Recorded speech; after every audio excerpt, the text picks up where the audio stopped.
Salut à tous, ici The Dreammaster. Voilà, je fais ma prochaine vidéo tuto. Donc là c'est une vidéo tuto, c'est pas une vidéo de présentation comme toujours.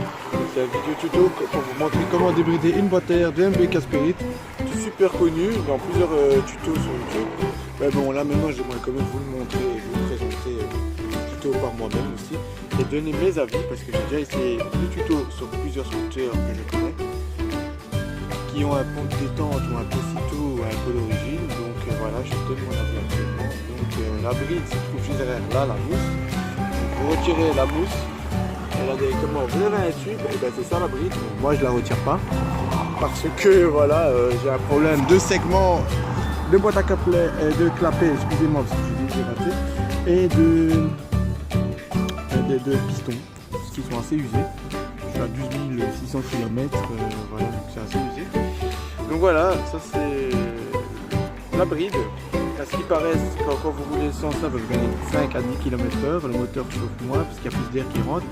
Mais j'ai des gens aussi qui m'ont donné leur avis en disant comme quoi si tu retires cette bride, il y a plus d'air qui rentre et plus de saleté qui rentre dans le moteur. Et puis ça sale le moteur, carbu surtout qui se prend plein.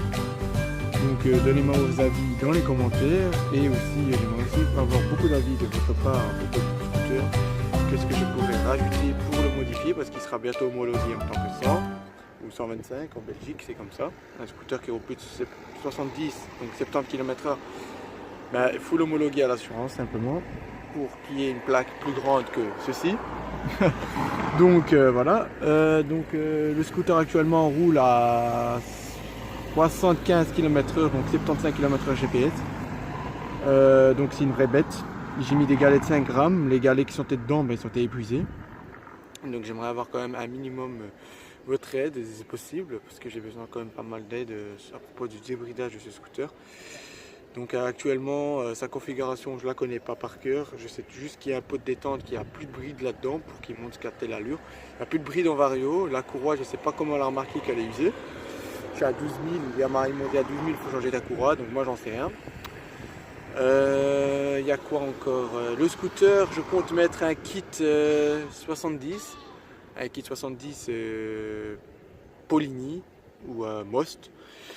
Mais j'aimerais garder ma pompe à l'huile. Donc dites-moi si ça existe une pompe à l'huile automatique pour faire un mélange automatique pour les kits. Si c'est possible, mettez-moi le lien carrément dans la description de la configure que vous me conseillez de mettre. Parce que déjà pour le Vario, j'ai déjà commandé un Vario complet, je veux dire Vario plus embrayage Polini complet de chez X-Speed.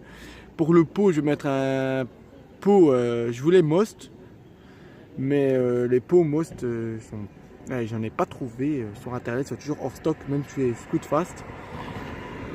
Donc je vais peut-être mettre un pot Polini de 70 cc, donc 70 cc. Pour les pneus, on m'a tous dit de mettre des pneus lisses, mais bon, vu qu'il pleut et tout ça, j'éviterai. Et aussi, j'aimerais savoir si je mets un CDI de 20 000 tours minute de top performance, qu'est-ce que ça se passe au moteur, qu'est-ce que je dois faire. Et si je mets un kit 70, est-ce que c'est conseillé de changer mon vilebrequin vu que je prends les autoroutes. Et pour la ventilation, pourquoi mon scooter chauffe énormément désormais? Vous allez me dire oui parce qu'il fait chaud, mais il n'y a pas que, parce que tout le monde me dit ouais j'ai un problème de boîte à clapet et de segments et de pistons. Donc si c'est possible de tout me donner dans le lien dans la description, si c'est possible de tout me dire ce que vous me conseillerez de mettre pour le scooter, pour qu'il monte un bon petit, moi je veux simplement qu'il monte un bon petit 110 km/h compteur GPS. Donc comme ça moi je peux emprunter les autoroutes même à 70, moi ça me dérange pas. Donc merci de m'aider jusqu'à présent, lâchez un max de likes, comme je vous ai promis une vidéo par semaine. Je vais aussi faire des vidéos plus régulièrement sur YouTube, des live YouTube. Lâchez un max de likes et je ferai un live désormais, tout en roulant en scooter, parce que j'ai un attache téléphone que allez l'attache, allez il va directement face à moi, j'ai un kit main libre sur mon scooter. Sur mon casque, excusez-moi, il fait chaud, j'aime plus ce que je dis. Donc voilà, merci pour le soutien, merci pour prendre l'intérêt à ma vidéo, pour me donner la configure que je devrais mettre pour prendre les longs trajets. J'ai entendu aussi pour la transmission arrière que je dois la modifier pour avoir une transmission longue. pour qu'il monte encore plus en km/h. Donc dites-moi tout dans les commentaires, si vous me conseillerez quoi comme configure, ce que je dois faire pour le CDI 20 000 tours minute, est-ce que c'est conseillé de l'acheter ou pas, parce que pour la puissance que j'aurais besoin pour aller sur les autoroutes, ce serait d'office conseillé je crois. Mais qu'est-ce que je dois faire, qu'est-ce que je dois modifier, quel carbu je dois mettre, un qui siphonne pas quand même tout mon plein, hein, s'il vous plaît. Parce que j'ai entendu quand même pour un kit 70, eh ben, il faut un carbu de 21 minimum ou du 19. Donc dites-moi tout dans les commentaires. Merci beaucoup quand même de me suivre jusqu'à présent.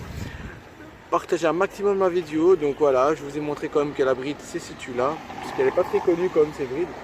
Donc voilà, merci beaucoup pour tout. Je sais bien que j'arrête pas de vous le dire, mais merci, parce que ça fait un max de plaisir que je vois que ma chaîne n'arrête pas d'évoluer. Merci beaucoup et à la prochaine les gars. Peace.